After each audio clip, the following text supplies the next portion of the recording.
This video is gonna be about what's going through my mind right now. That I'm getting to the end of my cut, and I'm supposed to peak like tomorrow because my coach John Hollis Hollywood's been telling me he's giving me different macros at different workouts every day for the last week. Because I told him I'm gonna do a photo shoot at the end of the week, and I'm supposed to peak in the next day or two. And then I started thinking about Greg Plitt because people keep asking me to make a video about Greg Plitt, whatever, and then I didn't have anything to say until now because I feel like I could kind of relate to him now. I kind of know why he got hit by a truck. Maybe it's just an assumption. No one knows for sure, but it could really be the case that Greg Plitt was counting macros when he was walking on the street, and either because he was like thinking about what to eat, or like he was really frustrated because he realized that all his pursuit for aesthetic is when it comes down to it, it's really meaningless, or that he just was fed up with himself, why he was doing this, or the world for not keeping him up with him. I don't know, all the combination of fuck with my computer. I think I'm just gonna read like a long message that I wrote to my friend Minal. She reminds me of those oracles from the Matrix, or something that comes from the ground, something earthly, like a physical manifestation of psilocybin mushroom, or those precogs in Minority Report. And she's always complaining how I'm very mechanical, I'm like a machine. I started to feel like I was losing my mind when I went to 7-Eleven, and before that 5 restaurants. I was just looking around to see what I could eat. I was asking all the chefs, can you make this low fat, can you make this, like, it was just like I was going insane. Anyway, and there's nothing I could eat because I don't know what the fuck kind of macros are in those food. Then I started to feel really mad at everyone. I was like, what are people like eating all this shit? I'm like, man, don't you have some discipline?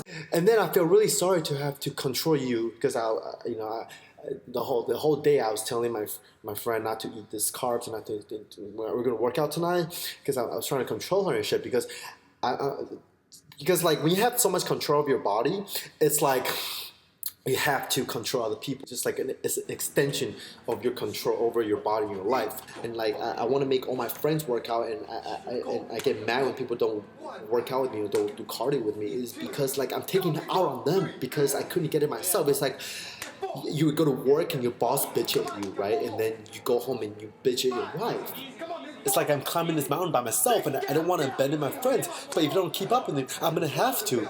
And then I know in the back of my mind that's not right because you shouldn't take your vision of the world for everybody's vision of the world. Not everyone wants to look straight at aesthetics. Not everyone wants to explore their consciousness and meditate, all shit like that. Maybe they just want to be happy.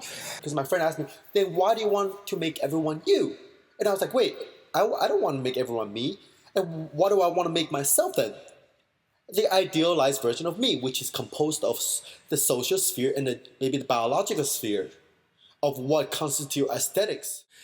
Anyways, then I started to reflect on my life. I was literally waiting in line at 7-Eleven. I started thinking about shit, man. Why am I even doing this shit? I started having a second thought about my whole journey to achieve physical perfection.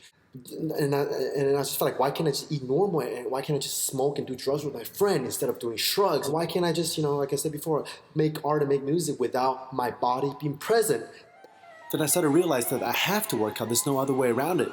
If my mind is always in the clouds, then I have to have something to act and serve to protect it as a base. Okay, then I started to think about maybe I should smoke a cigarette right now. And then I was like, wait, I can't smoke a cigarette now because it's going to ruin my whole pursuit. It's going to, my whole pursuit is just so I can live as long as I can, so I can upload my consciousness onto the AI, or like so I can merge with the universe like the end of her, so I can finally, give up and just get rid of my body and merge with the universe and be infinitely intelligent and creative and become one with everybody else. So I don't have to feel like, I'm lifting weights and you're not, I'm eating clean, you're eating dirty.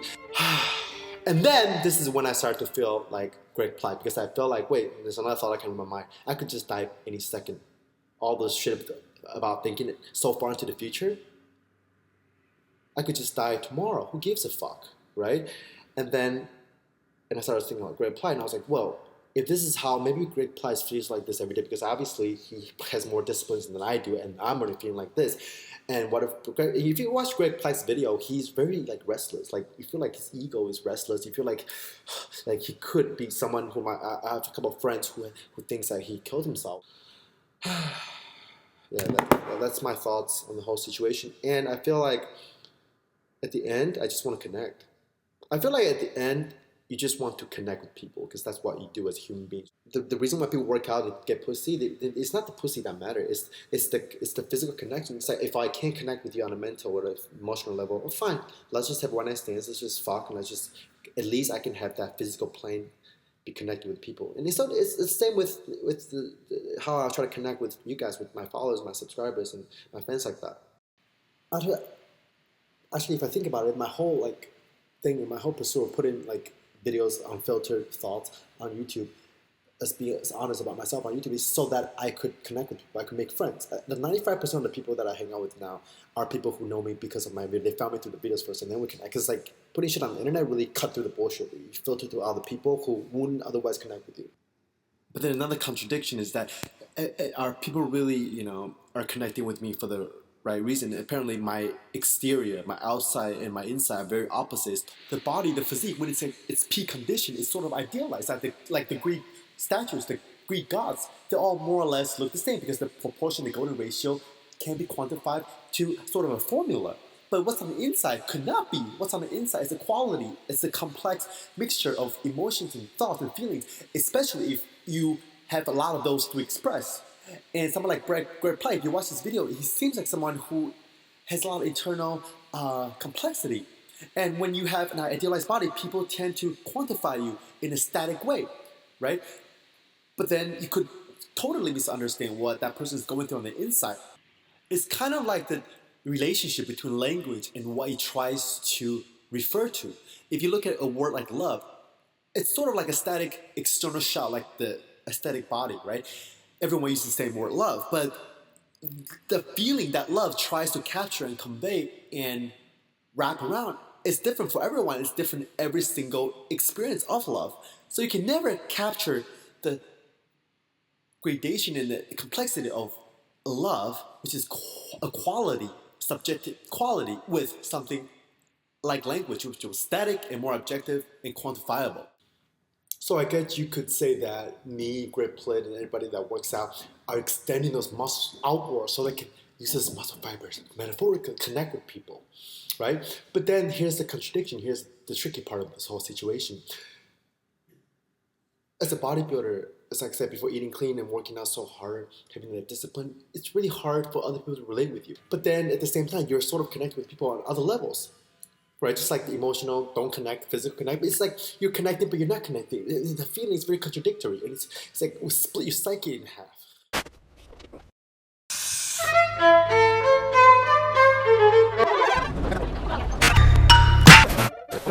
That's like a vagina. Baby, you know that I miss you.